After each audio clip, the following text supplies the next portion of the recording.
Want to clear the RAM on your iPhone and give it a fresh start?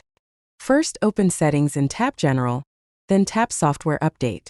Installing a new iOS version forces your device to shut down system processes, install the update, and restart cleanly, effectively clearing active memory.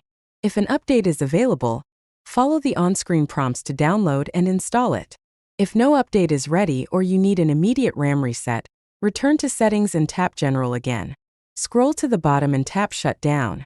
Wait at least 30 seconds before pressing the side button to power your iPhone back on.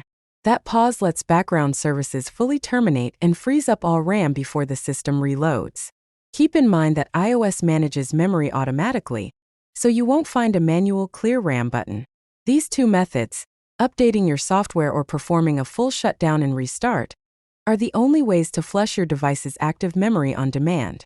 Use them whenever your iPhone feels sluggish, apps lag, or you encounter odd glitches.